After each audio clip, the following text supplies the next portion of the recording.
Hey, I'm Rob from Producer Tech, and welcome to the Maschine Complete Guide.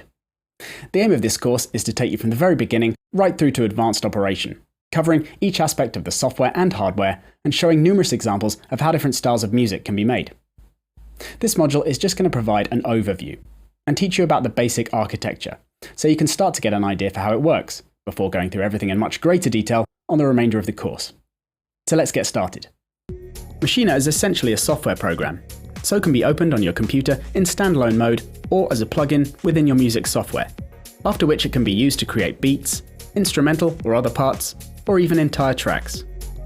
The hardware is simply a dedicated control surface for the software, so it doesn't need to be connected to use the program. But it makes the whole process quicker and simpler at times, as well as much more fun, of course.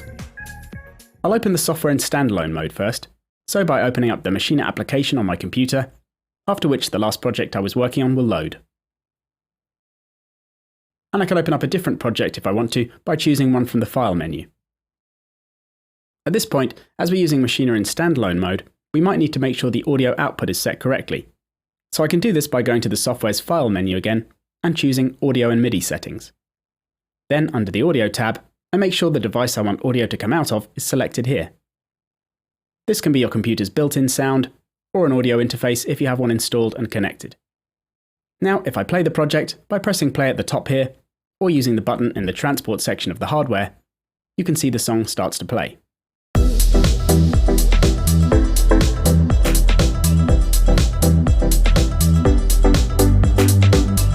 The top half is much like the arrangement section of a sequencer, with the song going from left to right, as you can see by the scrolling position marker on the grey bar. This shows us how far through the current scene we are. A scene is a vertical column with a particular combination of patterns for each of the parts in the song.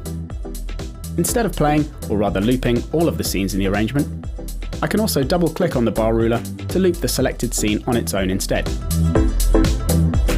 as well as loop smaller parts of the arrangement by adjusting the loop bracket too.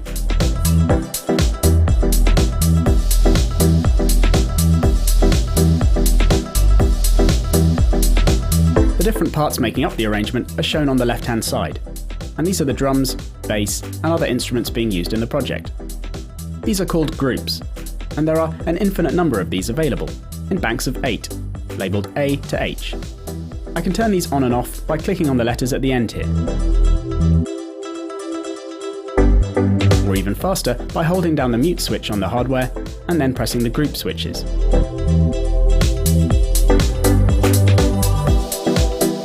And I can also solo any groups using the solo button in the same way to check out a group on its own.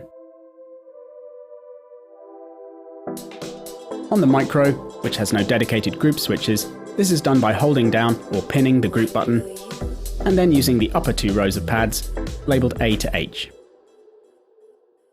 So each of the groups can be a number of different things, from a factory drum kit containing different drum samples, loaded onto each of the pads, to a collection of FX or other samples you load onto the pads yourself, Alright. to one or more instruments, which can be played with all of the pads, as you can see. I find this to be a really nice way of making bass lines and melodies, as you can easily learn the different pads that make scales or chords, and then just transpose the pads up and down to change the key you're playing in. In the lower half of the software window is the pattern section, which is where you view, edit, and create patterns for groups. Every group can have as many patterns as you like, this time in banks of 16, relating to the 16 pads on the hardware. For example, with my main drums group here, you can see throughout the arrangement that the pattern numbers, which are shown in the orange blocks, are changing constantly. If I play the song again, with the drums soloed, and then click on some different scenes, you can see the pattern changing below, where certain drums are dropping in or out, and the pattern is changing in some way.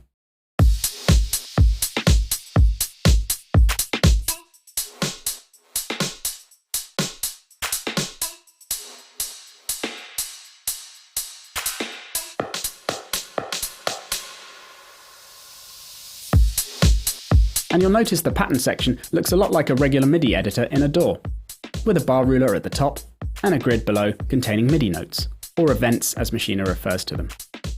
These events can be displayed in pad mode, where there's a row for each pad in the group, or in keyboard mode, when the events are playing melodies or chords.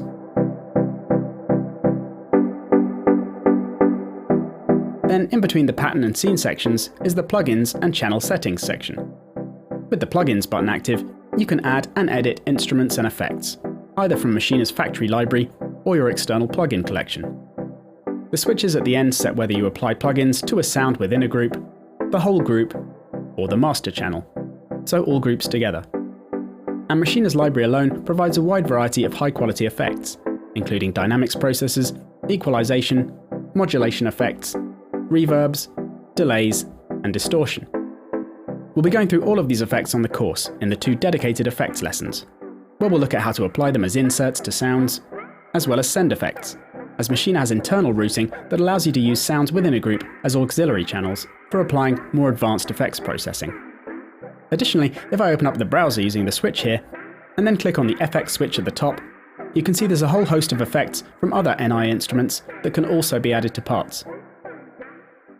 The browser is where you find all of the saved presets for Maschine, whether they're projects, so complete arrangements, groups, so a collection of different sounds mapped onto all of the pads in a group, which is mostly different drum kits, instruments, which are sampled sounds that you can load onto a pad in a group, any other synthesized or sampled presets from the NI collection that you can load onto a pad, or samples, which are drums, loops, or one-shots, again for loading onto pads in a group. Also, as with the other NI instruments, you have attributes or types here that can be selected to help you narrow down your search. Maschine also has an extensive sampling facility, with a comprehensive set of editing features for slicing, truncating, time stretching, and so on. And you can also record your own samples too, for adding your own individual hits, loops, or longer vocal or instrumental phrases. All of this is covered in the sampling lesson later on. So far then, I've mostly showed you the software, but the real beauty of Maschine is just how much can be done from the hardware, where browsing and even editing can be done incredibly quickly and easily. Until now, I've very much been a mouse user, but Maschine has definitely made music making much more hands-on for me. And I found that by using a combination of the mouse and the hardware, I can achieve a really fast and efficient workflow. Just to give you a quick example then, I've got a new project here with a kit loaded into Group A, so with a load of different drum samples on the pads. I'm using the Mark II Maschine hardware for this, but in all of the remaining lessons, I'll be using whatever hardware the course is teaching, so Mark II, Micro, or Studio, depending on the course. Now I'll set the tempo to 170 BPM, then turn on the metronome, hit record, and then shift record to give myself a count in, after which I can record in a 1-bar loop.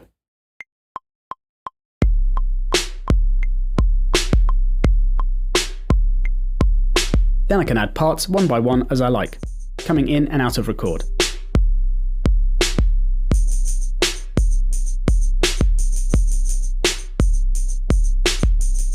And now, using the note repeat feature.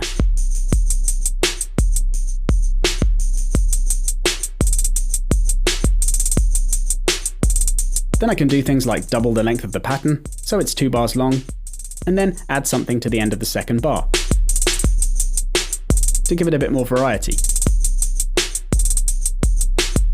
Now I can add some melodic parts, which I've got in groups B, C, and D, all of which are in keyboard mode, meaning I can play those sounds using all of the pads.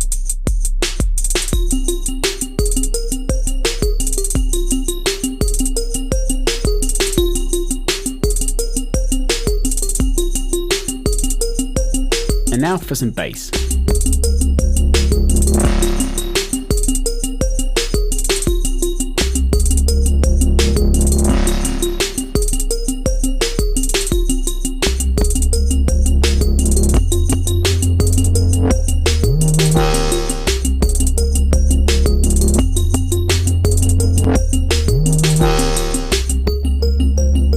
I can even add and tweak effects from the hardware too.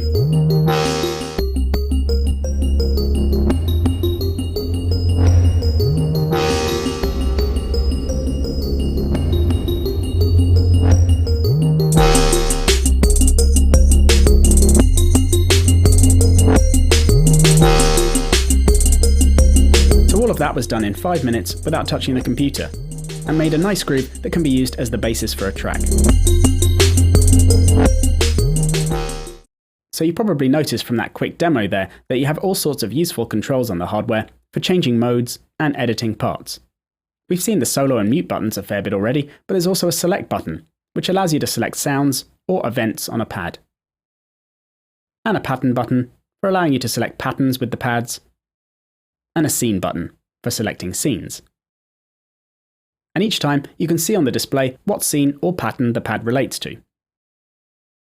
All of these modes can also be latched or pinned.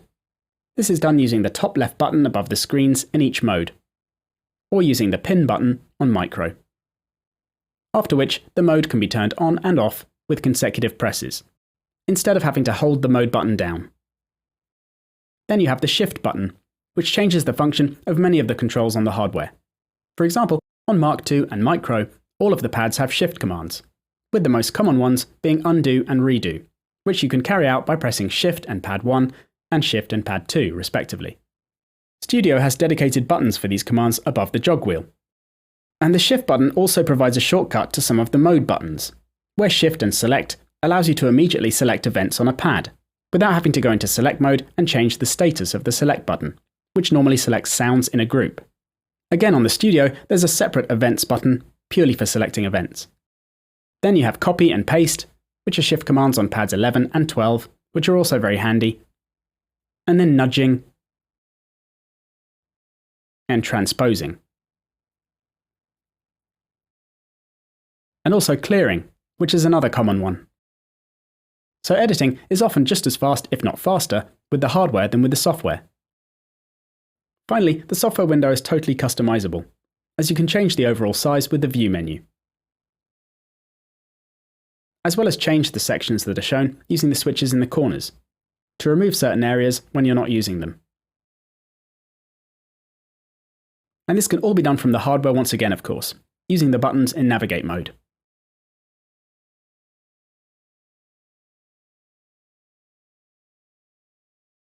So that's given you an introduction, but don't worry if you got lost in one or two places, because like I said at the start, we'll be going through everything in much greater detail on the rest of the course.